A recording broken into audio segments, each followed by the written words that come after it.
It is my pleasure to welcome you all today as we celebrate International Education Week.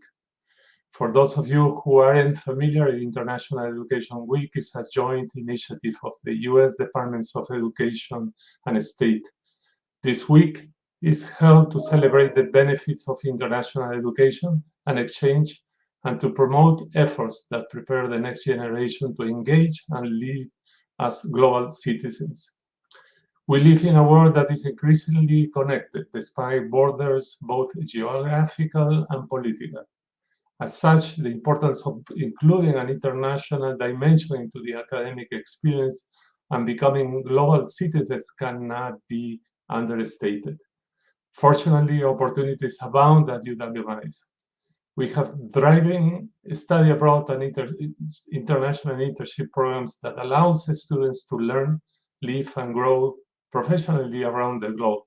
In fact, study abroad has been seen record participation, even compared to before the pandemic. Our area study centers are doing incredible work in education and engagement, as shown by UW receiving more prestigious national resource center designations than any other higher education institution in the US. We are also fortunate to continue to be a top choice for young scholars around the world, with international students from more than 100 countries selecting UW for their academic pursuits. These students are an important part of the campus community, contributing to research, sharing perspectives, and forging relationships here on campus that are the bedrock of international partnerships and friendships. The university also has alumni collaborating around the world and succeeding in critical roles across government, medicine, ecology, business, agriculture, technology, education, and really any field you can think of. We are proud that these alumni are taking the lessons learned here in Madison and sharing them internationally. That is the Wisconsin idea in action. I would like to express my great appreciation to Ambassador Barrett for joining us today and for his exemplary career in public service. Thank you too to Provost Carl Schultz for joining us and Dean Tokaji for leading the conversation. I would like to thank our event co-sponsors for their support of this event, including the Department of Economics, Department of Political Science, the Center for European Studies, the La Follette School of Public Affairs, the Tommy G. Thompson Center for Public Leadership, the School of Law, and the Wisconsin in Washington program. And I hope you will all check the International Education Week calendar at iew.international.wisc.edu to see more events planned for the celebration. Thank you all for joining us. And now, without further ado, I will ask UW-Madison Provost Carl Schultz to introduce our speaker. Thank you, Dean Podesta, and I just want to echo your sentiments on the importance of international education here at UW-Madison and around the world. It's my great pleasure to introduce today's speaker. It's not a coincidence that I, as provost, but perhaps more importantly for this role, long-term professor in UW-Madison's economics department, and Dan Tokaji, our terrific dean of the law school, are playing a role in today's event. Because our speaker is a two-time graduate of UW-Madison, earning his bachelor's degree in economics and his JD, his law degree, with honors. Ambassador Tom Barrett began his career as a law clerk in the United States Federal District Court for the Eastern District of Wisconsin. From 1984 to 1989, he was a member of the Wisconsin State Assembly, and from 1989 to 1993, he was an elected member of the Wisconsin Senate.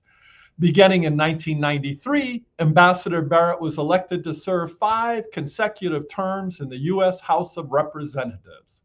While in Congress, he was a member of the Committee on Energy and Commerce, as well as Banking and Financial Services, Government Reform and Oversight, and the Judiciary Committees. Following this, he provided leadership for 17 years as the mayor of Milwaukee, beginning in 2004, making him the longest serving mayor of one of the 50 largest cities in the United States. He was nominated by President Biden on August 25th, 2021, to be the next U.S. ambassador to Luxembourg. He was confirmed by the U.S. Senate on December 16th, sworn in on December 23rd, and arrived in Luxembourg on January 28th, 2022. The ambassador is an alumnus who embodies the values and ideas we strive to instill in each generation of students, a passion for the continuing pursuit of knowledge, and a strong dedication to leadership and public service. His accomplishments are jaw-dropping. So thank you, Ambassador, for being here with us today. We're proud that whether you are serving as ambassador, congressman, or mayor, we can always call you one of our own. While I still have the virtual microphone, I'll also introduce our discussant for today's event. Dan Tokaji is the Fred W. and V. Miller Dean and Professor of Law at the University of Wisconsin Law School. A leading authority in the field of election law, Dean Tokaji's scholarship addresses questions of voting rights, free speech, and democratic inclusion. He has published over 50 law review articles, book chapters, and other scholarly papers on a wide range of topics. I can safely speak for both myself and Dean Tokaji to say it is a special privilege for us both to welcome Ambassador Barrett. Thank you all for attending today. I'll now pass the stage over to Dean Tokaji to begin the conversation. Well, thank you so much, Provost. It is truly an honor to be a part of this event today. I want to also thank Vice Provost and my fellow Dean Guido Podesta for inviting me to participate in today's proceedings. We are all deeply honored to have with us today Ambassador Barrett, who I am very proud to say is an alum of the law school as well as the university as a whole. Ambassador Barrett, thank you so much for joining us. Thank you very much. I'm honored to be with you. Well, so let me start off with where Dean Podesta left off. We're here to celebrate International Education Week, which is a joint initiative of the U.S. Department of State and the Department of Education. Could you tell us more about International Education Week and why it's so important for us to celebrate? Well, it has already been noted, International Education Week is really a collaboration between the State Department and the Department of Education. And the intent is to educate our young people in particular in the United States about the world and to give them exposure to other countries, to other cultures, to other languages, so that we as Americans can become better citizens of the world. But it's really a two-way street because it's opening up the streets for us to see other countries, but also opening up the United States so people from other cultures can have a better understanding of the United States.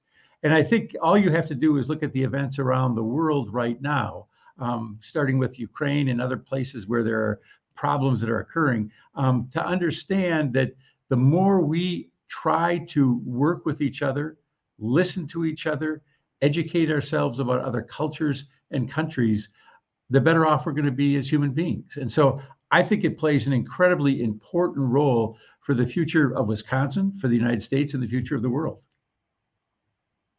Wonderful. Ambassador, you were confirmed to your position as U.S. Ambassador to Luxembourg just under a year ago and arrived at your post in January of this year. Could you tell us a bit about what your day-to-day activities look like? Certainly. Well, I can tell you that no day is the same. And that's one of the things I love about the job is the variety in the job. But probably one of the things that people don't think about that much, and it was something that I hadn't thought about that much until I began studying how to become an ambassador, was the role of the ambassador is, of course, to represent the president. And I'm honored that President Biden has chosen me to represent him here in Luxembourg. But I represent the State Department. I represent the United States as a whole.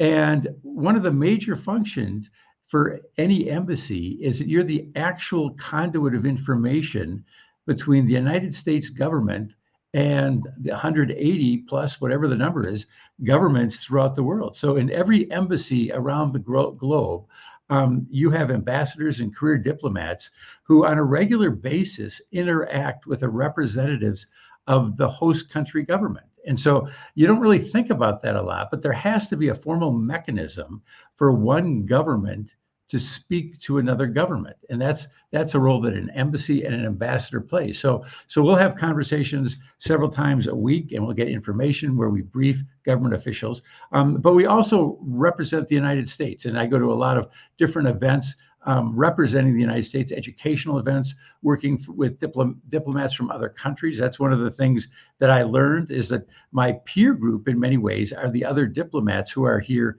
in Luxembourg. And so you have a chance to interact with them. And again, that gives you really an opportunity to understand their cultures more. But it's really to provide the information of what's going on in America officially, and sometimes culturally as well. We do a lot of cultural events. Just this past weekend, there was a huge cultural event here where dozens and dozens of countries set up booths, and it was actually quite exciting to see all the different countries that were represented here. And it's exciting to learn this. It's exciting to learn more about other people, other places, and other cultures. That's fantastic. You mentioned, and it was alluded to earlier, that one of the goals of International Education Week is to help prepare Americans, including students at this university and others like it, although there is no university like the University of Wisconsin-Madison, of course, to prepare themselves for living in a truly global world. So how prepared were you for your transition after so many years in Milwaukee to life in Luxembourg? And was there any culture shock or any things that really surprised you when you arrived? Well, I would say an emphatic yes and an emphatic no. I think anybody thinks they're prepared, but they learn new things. They learn how people interact on the street. One of the differences is how people literally interact on the streets here in Luxembourg as opposed to how they interact in the streets in Wisconsin. But I would like to think that I was well prepared. But I also have been very humbled. I've been very humbled when I see the really the ability of people here, and this is going to be one of the issues we'll talk about a little later is the number of people here who are multilingual. It is awe-inspiring to see how multilingual people are here in Luxembourg, sometimes by necessity, sometimes by choice. But that was a real eye-opener. And I think also their understanding of the United States, which is in many instances is very keen and very, very accurate, but there's some misperceptions, but also their understanding and desire to learn more about other parts of the globe. It's not all about the United States. And that's, I think, sometimes for us as Americans, that might be a little surprising that they're interested in other cultures and other parts of the world as well. So it's been an amazing experience. It's been very, very exciting, but it's also been pretty humbling. Yeah. So while we're on the subject of multilingualism, I wonder if you could actually just sort of situate some of our listeners who might not be able to find Luxembourg on the map. Tell us where the country is situated geographically and the different languages that are spoken there. Sure, I'll give you a little primer on Luxembourg. So Luxembourg is a country of about 640,000 people. And to put it in Wisconsin parlance, think about going from Kenosha to Fond du Lac. It's about that distance in Wisconsin, in southeastern Wisconsin. So it's not much bigger than the city of Milwaukee. It's smaller than Milwaukee County. It's bigger than Dane County. So it's a small country. And we're in my home right now in the heart of Luxembourg City. But if I wanted to go to Belgium, it would take me probably 21 minutes. If I wanted to go to France, it would probably take me 22 minutes. But the really long drive is the drive to Germany, because that's 24 minutes. So here I'm situated within really a spitting distance of three different cultures and three different, in many ways, different languages. And so you have a better understanding when you're here as to why people are so multilingual. Here in Luxembourg City, French is the predominant language. It's one of the three official languages, along with the Luxembourg language itself and German. But if you get to the northern part of the country, that's got much more Germanic influence. And so German is spoken more there. And so people here, it is not at all uncommon, and I am in no way exaggerating, for people to speak 4 or 5 or maybe even 6 languages. And that is pretty amazing, I think, for those of us who are Americans who struggle with that. But again, some of it's been done by necessity. Some has been done, I think, so that they can really become a more active player on the European stage. And they're a very active player on the European stage. Yeah. So tell me, curious what your command of other languages. Do you speak any French or German? Well, I can tell you, I'm extremely fluent in English. And I can now say I don't speak French in French. I can say I don't speak German in German, and I can actually say I don't speak Spanish in Spanish. But my wife and I are working together, and my goal is to have a conversation by the time I leave here. And that's not even to mention Luxembourg, the Luxembourg language itself, which is in many ways sort of a combination of the French and German languages. So we are working at it as hard as we can, and that's one of the things that's fun. You know, it's a new chapter in our lives, and if someone said to me 2 years ago, "You're going to be learning French and German," I would have said, "You're out of your mind." And here we are learning it. So that's exciting.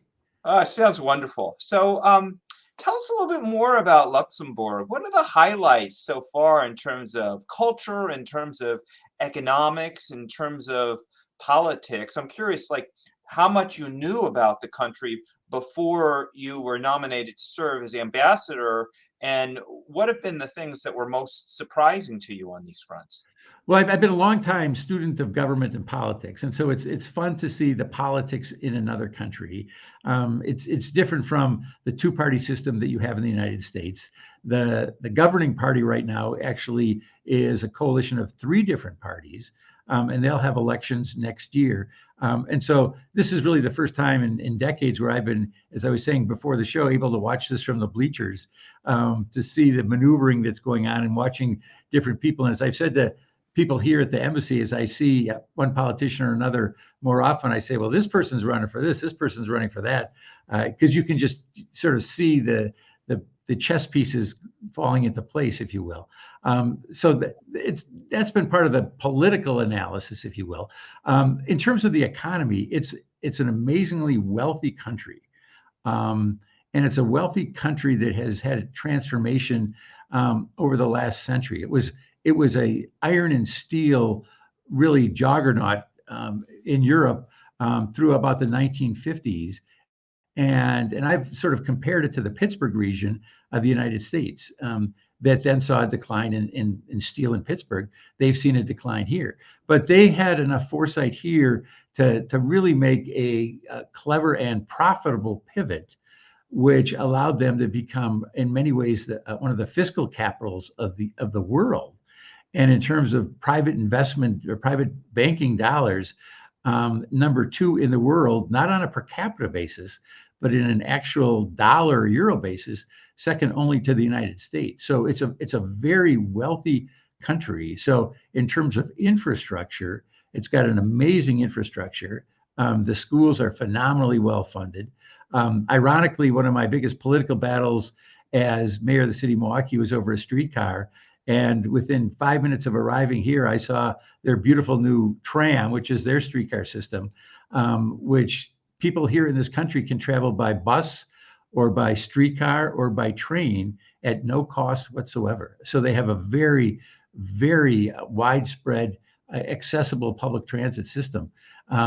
But they really have made investments in some other key areas. One of the ones that surprised me was they have a small footprint on Earth, but they've got a very large footprint in space.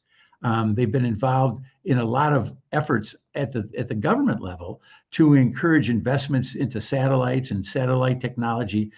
So you're seeing a lot here in regards to investing in the future, and hopefully they'll be using some of that to help pay some of the defense costs that they should be paying towards the NATO defense efforts. So I think that from my standpoint, they have a very, very good educational system for primary school kids, for high school kids.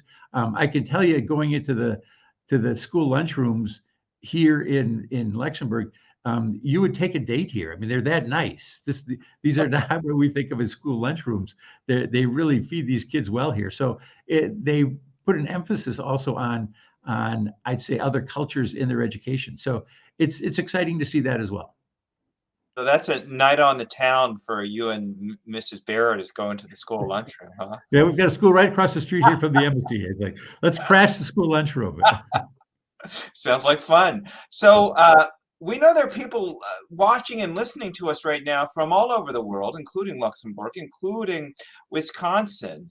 And while, of course, your primary role, as you described earlier, is to represent the United States government, we also know you are a very proud Badger and carry that spirit with you wherever you go. So where do you see Wisconsin fitting in? I mean, how much do people there know about the state that you're from, or other states across the country? And what might we do here, especially at this great global university, to forge more and stronger international connections?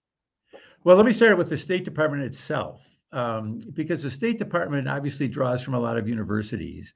And the University of Wisconsin is tied for 15th among American universities for the number of employees, career diplomats, who come from the University of Wisconsin. So that's a relatively strong number. When you think the first 5 are going to be primarily schools in Washington, D.C., and a lot of East Coast that are represented, we really do a pretty good job of carrying our weight. But as you noted, I'm a Badger, and I always want more, more, more. And I do think it's important for the students at the University of Wisconsin to consider the State Department. It's a phenomenal opportunity. And I think many times people assume that this is an East Coast or a West Coast, the State Department biased institution. And being a Badger, I think that we from the Midwest can bring a lot by bringing our Midwest sensibilities, not only to the State Department, but to the world as well. So there are different programs. The Fulbright program is a program that we here at the embassy, we host a number of teachers, young college graduates that are placed as, in essence, teaching assistants in Luxembourg schools. The same thing is true in Germany. And I know that because one of my daughters was a Fulbright student in Germany as a teaching assistant. I think many times people think of the Fulbright program as one that's a little deeper in your career. But it's got a very, very strong program for recent college graduates.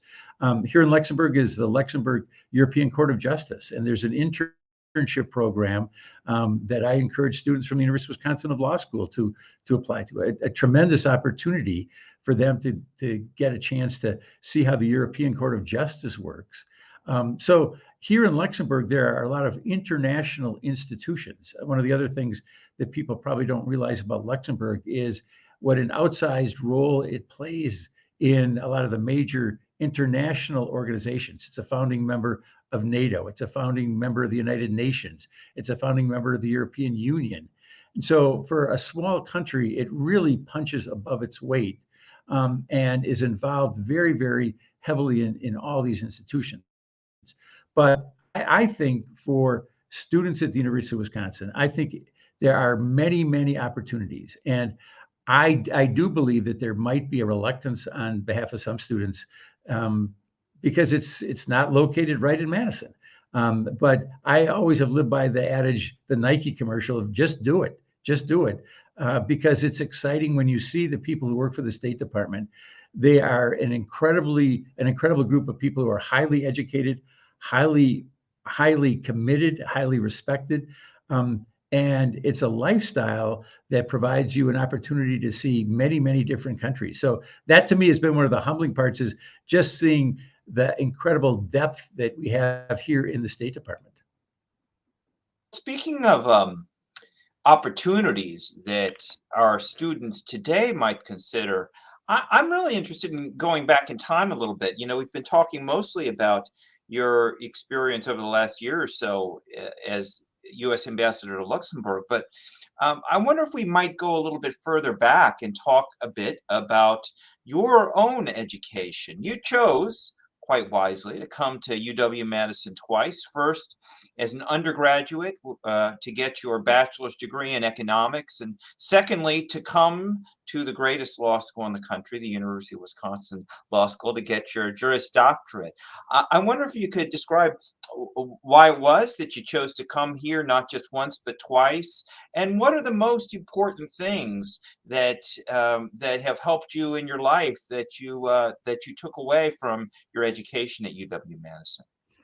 Well, both my parents attended the University of Wisconsin. In fact, they met there. And ironically, or not ironically, somewhat tragically, my mother was a widow when she came here. She was married to, my mother's from Door County and Sturgeon Bay. And after high school, she moved to Green Bay and met a young man from Rhinelander who went to St. Norbert's College. They got married. And 6 months later, he was killed in the Battle of the Bulge. During the Battle of the Bulge, right here, not far from where I am, just over the border in Germany. And I never dreamed that I would be here where my mother's first husband was essentially killed. Fortunately, she met my dad, who was also a veteran, and they got married and settled in Milwaukee. And so we had a lot of Badger influence. So that was a very easy choice because it was something that I really grew up on. But I will say that there was a course that I took that was actually a course that I just checked it today. It still is being offered. So I'll make an advertisement for this course. It's not in the economics department. It's not in the law school. It's actually through the political science department. And it's a partnership with the University of Wisconsin-Milwaukee, where each summer they have a seminar at the United Nations. And they take students from UW-Madison, UW-Milwaukee, and the other UW campuses. And they take them to New York. And I went to that summer seminar back in 1975. And I thought, this is the coolest thing in the world.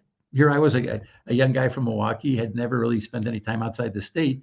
And that was my first opportunity to do that. And I really thought at that time, oh, this would be such an exciting world to live in. But I took a route that was much more domestically involved in domestic politics. But I never lost that desire to get involved on the international stage. And so when this opportunity came, I can point back to my experience, again, a combination of the University of Wisconsin, the whole University of Wisconsin system that really planted that seed for me. And so having students expose themselves to courses or to different areas that they might not be familiar with can open so many doors for them because we don't know what our life is going to be 25 years from now or 30 years from now, or sometimes even 5 years from now. All right, so I'm really curious if you could transport yourself back into the mind and heart of that young Tom Barrett. What were your hopes and aspirations and dreams when you came here as an undergraduate and then to law school? Well, like many idealistic people, I just had one goal in mind, and that was to save the world. I wasn't sure what I wanted to save it from, but I just wanted to say I was an idealistic young person. And I wanted to learn as much as I could. And I think at the University of Wisconsin, I was given, because it's such a huge university and there's so many options, you really get a chance to be exposed to so many different people, so many different courses. And that to me was just eye-opening. And it really said, okay, take a chance, take a chance, take a chance. And so I think that was a lot of it, is just put yourself out there. And you're going to fail at some things, but everybody fails at things. But just give yourself a chance to succeed as well. If you don't give yourself a chance to succeed, then don't be surprised if you don't. So if there's a message, it's just put yourself out there and try things. People always learn in new experiences. And I think universities are such incredible petri dishes for people to learn. And they can take that and extrapolate 5, 10, 20 years down the road because you don't know what way your life is going to go. Yeah. So, Ambassador, you've had really a remarkable life in public service, starting after law school as a law clerk. You were in private practice briefly. Then we're at the FDIC.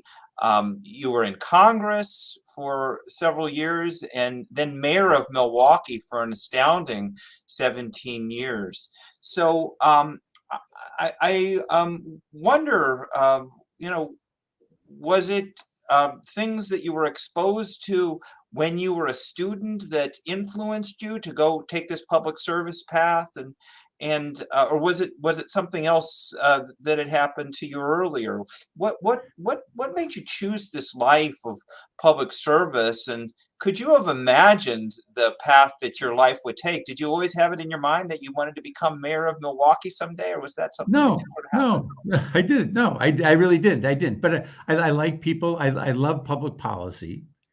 And I think having an opportunity to get involved in public policy and to work with people, and for some people, it means directly involved in politics, but for most people, it's in different roles that are supportive of public policy. You know, at the local level, it could be the health department or the Department of Public Works or the sanitation department. All those different departments are places that do public works. Or at the state level, it could be the university system, it could be the prison system where you want to rehabilitate people. At the federal level, it can again be at the Department of Defense, or it can be in the State Department. So it's a world of public service, and it gives individuals an opportunity and really an honor. And it's really an honor, I think, for all public servants, because they're well compensated and they're given a job that matters. And I think having the luckiest people in the world are the people who love their job. And I've been blessed that I've always loved my job.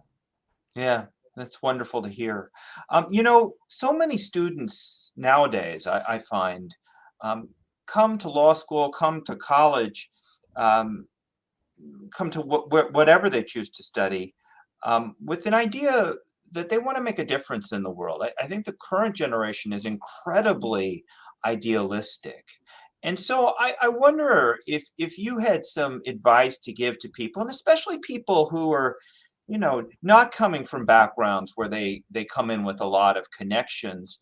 It's often said it's not what you know, it's who you know. What advice would you give to students nowadays who are really interested in public service, but not sure where to start in terms of making the connections that will help them get where they might want to go? Well, I can start off by talking specifically about the La Follette School of Public Affairs, Yeah. And the students there. And now I'm going back to my old job as mayor. I loved the program that the La Follette School had, that had students look at an issue that we had in the city of Milwaukee and give us very practical, pragmatic advice as to how to deal with a real world issue. And so I think those students and the students at the School of Public Affairs really have a chance to address real world issues. And I think that's what ultimately everybody wants. I think the law school does the same thing through a lot of its programs as well, and gives them a chance to be in the community. And so many people can make a difference. And again, I've served at many different levels of government, and I've loved them all. And for example, I describe the local level as the grittiest level. And that's not a positive word, that's not a negative word, but that's the day-to-day lives of people. And that makes a big difference. And not that this might sound trite, but it's not trite at all. If your snow isn't plowed, that's a big deal. And so you have to have people who care about that. Then if you get to the federal level, you have to have people who care about what the relationship is between the United States and the people in Europe or the people in Asia. That matters. And so it all is very meaningful. It matters. And I think the most important thing, the most important message is just put yourself out there. Just people, I think, so often sell themselves short and think, I can't do that. I can't do that. I can't do that. But the reality is, for all of us, for everyone on this call, every one of us has failed at something. I absolutely guarantee it. Every one of us has been rejected for something. I absolutely guarantee it. But the test isn't whether you've failed. The test is whether you've picked yourself up after you've fallen. And I think the people who succeed are the people who have had a lot of failures as well. I'm a sports fan, and I look at, the strikeout kings are people like Hank Aaron. The people who miss the most shots are people like Kareem Abdul-Jabbar. But they take the most shots, or they take the most swings, and that's what life's all about. Yeah. So Michael Jordan said, I think, you miss 100% of the shots you don't take. Exactly. And I do think it's, really fantastic advice that you're given. And I might add, just don't be afraid to reach out to people who have taken career paths that you might like to emulate. You'd be surprised. There's so many people out there that love giving advice and helping out people who are at the beginning of their careers. And I think if I can, if I can please. echo that as well, because let's be real. People love talking about themselves. People love talking about their lives. And if you have a young person who comes to you and respectfully asks for advice or input, more often than not, you're flattering the person. And don't do it as a phony, do it genuinely. And you'll find that they want to help you because they want to see, most people want to see other people succeed. So do it. Put yourself out there. Yeah. Well, so going back to something you alluded to earlier about your academic career and how it prepared you for what came afterwards. We here at this law school, our motto is law in action, that we aspire to not only teach you the law on the books here at University of Wisconsin Law School, but how it plays out in the real world. And to me, if I look at our graduates, it's hard for me, Ambassador, and this is not just flattery, it's hard for me to imagine anybody who better embodies that than you and what you've done in your career.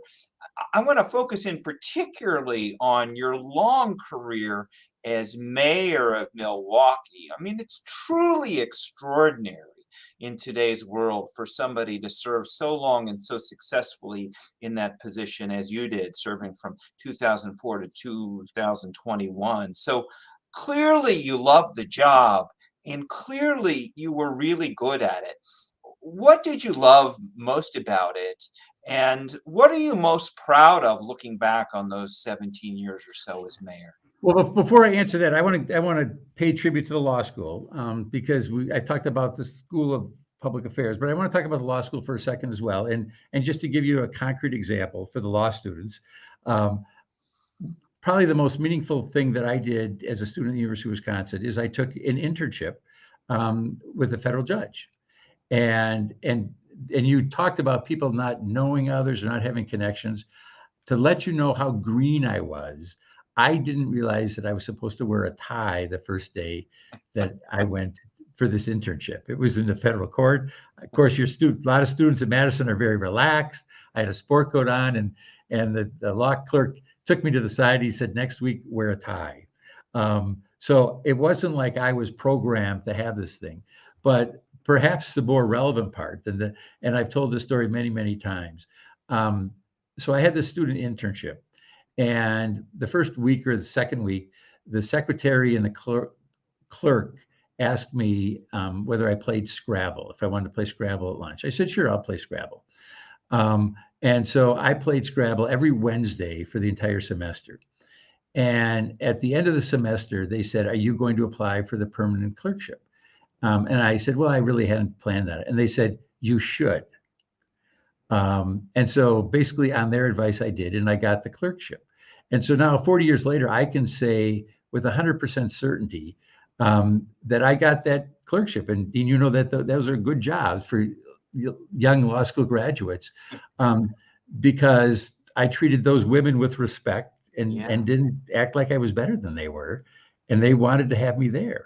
So I think that's a life message and part of that message is in any organization, you do not know who the one is who's making the call. In this case, it was the secretary and the clerk who said, well, we want that guy. We want that guy. So I think that's a very practical message for people looking for jobs. So in terms of being mayor, what I loved about being mayor is that, and again, I'll use my sports analogy. It was like Major League Baseball in that you played 162 games a year. Every day you're doing something. And just like in the major leagues, if you lose 65 games in the major leagues, it means you're in the playoffs. And so you don't always win as mayor. You don't always win, and you lose a lot. So if you have 65 losses, you're thinking, oh my God, I can't believe it. But that means you have 97 wins.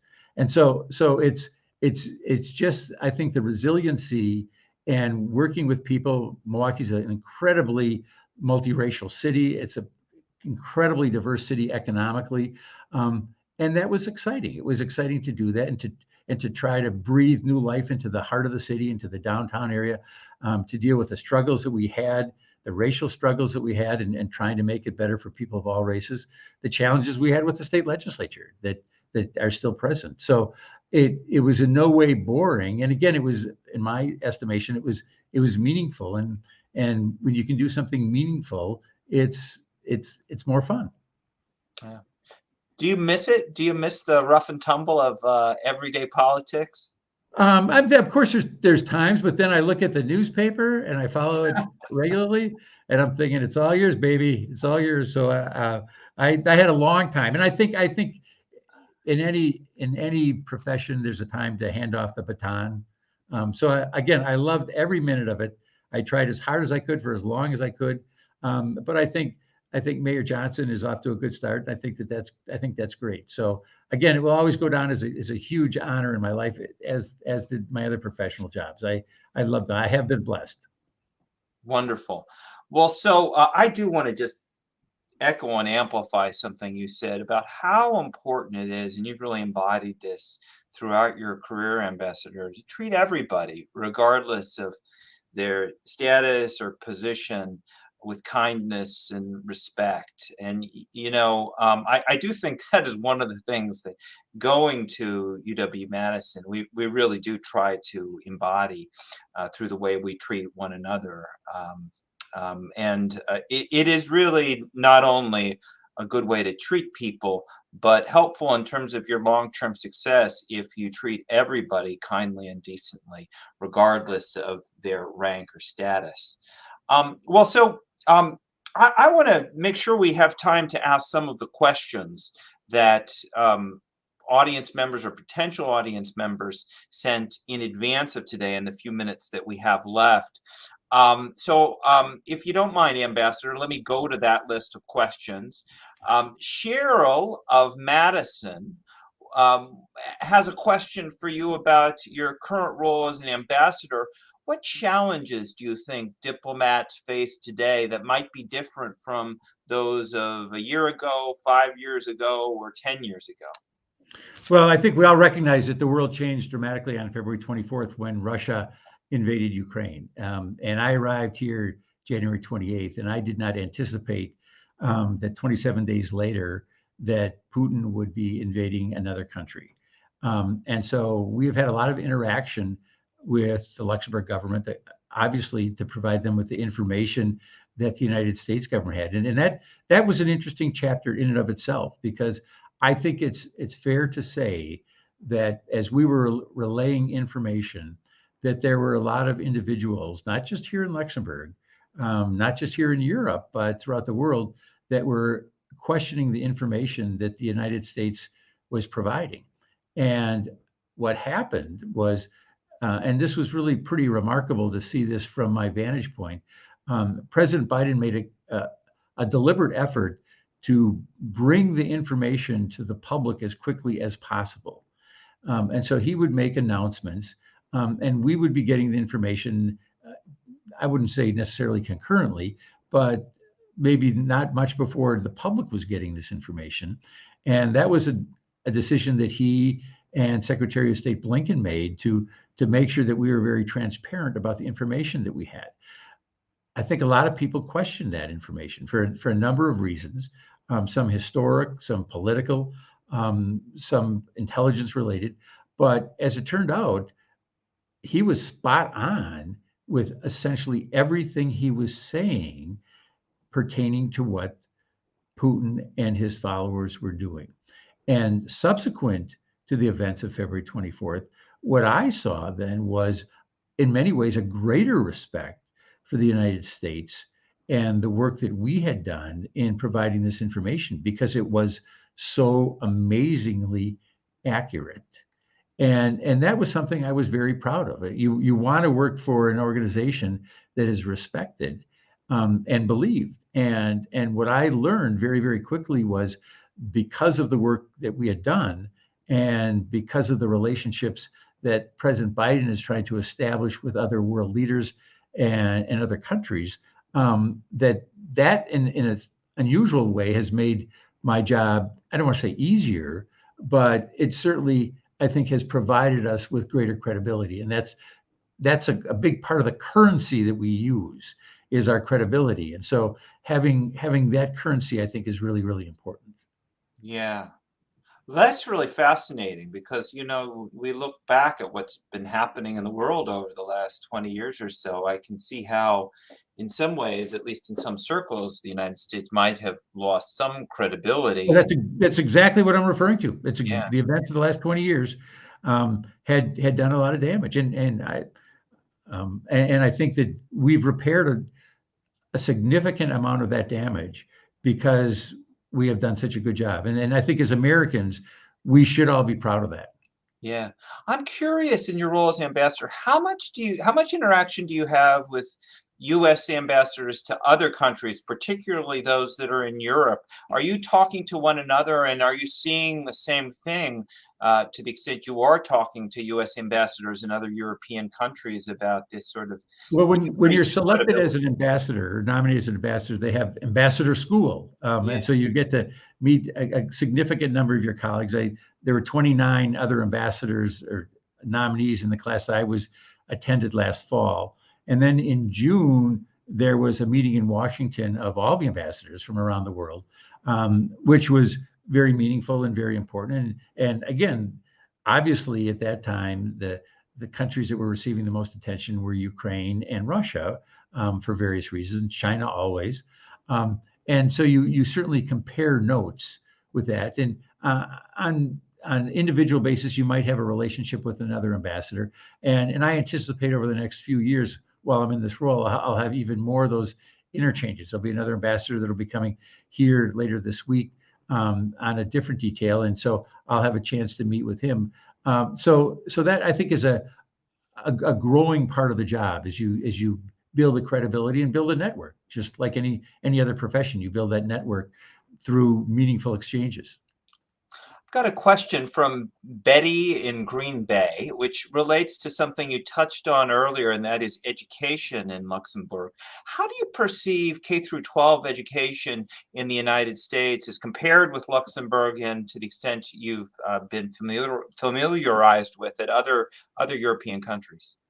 Well, again, my reaction, and I've been going more to what I would call the international schools here in Luxembourg. So I haven't attended. I've probably been to 6 or 7 schools in the 8 months I've been here, and I have been beyond impressed. I've been beyond impressed by what I consider to be the resources they have. I only half jokingly refer to the lunchrooms. That's real. I mean, they really provide nice nutrition for the students, which is a big issue in America. When you have 1 out of 6 children who basically don't get a breakfast, having these meals here is something important. I don't think you've got the variety that you have in the United States in terms of the poverty.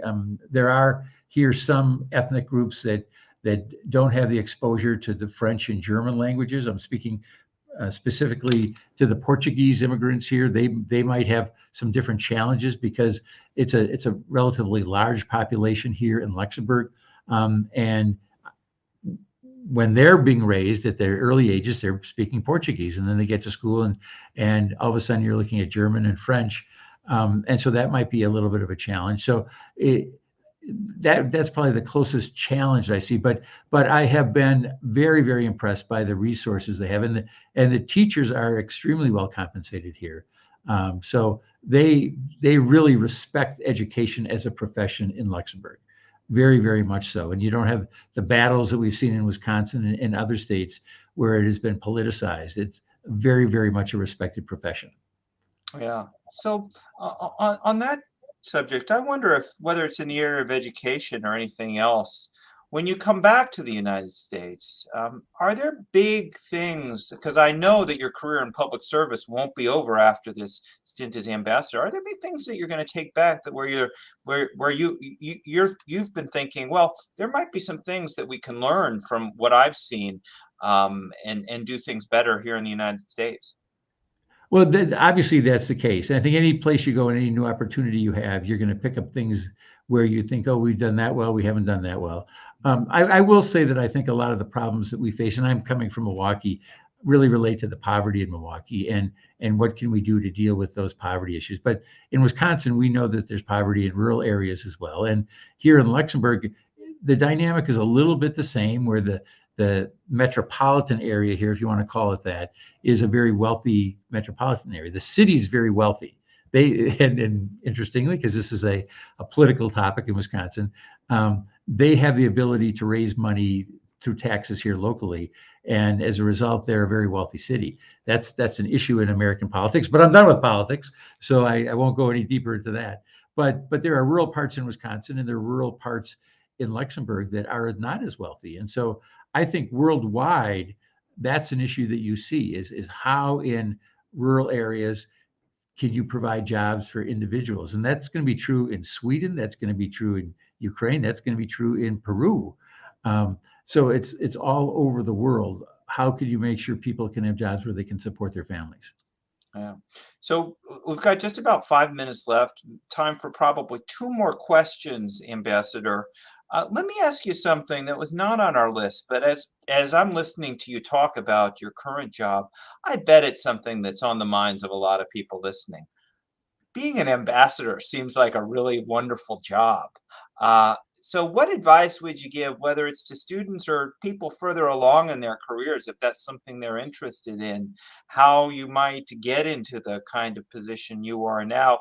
I suppose one way would be to serve as mayor of one of America's greatest cities for 17 years. But well, I would think probably a more traditional course of action would be to join the State Department and to work your way up through the ranks in the State Department. And again, I'm just giving you my unvarnished opinion right now on this. Is I meet these individuals and it's amazing. And it's somewhat of a challenge because every 3 years they move to a new culture. And so you have to have the right temperament and you have to really have that inner fortitude to do it. But just within our own embassy here, talking to people of the embassies they've served in before and the places they've served in before, to me, it's that in and of itself is an education, because I'll hear a country and it'll send me to Google the country to learn more about it. And so they're living it in real time. And I want people from Wisconsin to look at this and say yes or no. I think one of the challenges that we always have in life is if we don't know anyone or we don't have any understanding of an organization or a field, we're less likely to go to it. You know, if you've never met someone who has been in the State Department, your chances of going to the State Department are considerably lower than if your uncle or your dad was there or your aunt was there. And so I want people to, hey, let's take a look at this thing. Let's look at some of these programs and see whether it's worth trying. So try it, and you might like it. Yeah, boy, listening to you talk for almost an hour now, Ambassador, one of the things I'm really struck by is your boundless curiosity, your desire, even after such a long career, to keep learning new things. And let me tell you, this is something that embodies a quality we really want all of our students to have and to cultivate, and that is curiosity and being lifelong learners. So it's really wonderful to hear how even after such a lengthy career, you're still learning more and curious to learn more. One final question. This is from a current grad student, Nathan, who's curious, as I am, about the food in Luxembourg, specifically about schnitzel. Do you have any restaurants you'd recommend for those of us, as I'm sure all of us want to do now, when we pay a visit to Luxembourg? What would you suggest our eating in any particular places you think we should try? Well, I can tell you that we had the National Security Advisor here, the National Security Director for the President, Jake Sullivan, who was here, and he had his entourage, and they asked me the same question. And there are many 5-star Michelin restaurants here in Luxembourg. And as we were sitting right here in the ambassador's residence, we were talking about that. And then I mentioned a brat stand that is not far from our house, where my wife and I went. And again, remember how close we are to Germany and France and Belgium. And I said, hey, and this ties into Wisconsin more than you'll ever believe. I said, you can go to this brat stand, you get a German brat, you get French fries, and you get a Belgian beer right there. So you want the three cultures. So we have all those cultures in Wisconsin, and right there. But there's schnitzel. There's lots of very, very, very good food here as well. I will say this, another surprise though, the portions are not nearly as big as they are in the United States. I think in the United States, we have a tendency to supersize everything. Well, Ambassador, as a foodie myself, I cannot think of any better place for us to land than there. I know our mouths are all watering, even if we had lunch beforehand.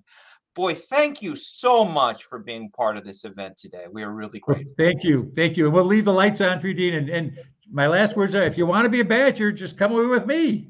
I'm ready to come out, right. Especially if I can have the brat and Belgian beer while I'm there. Not to mention, we can get you some fancy food too. It sounds great.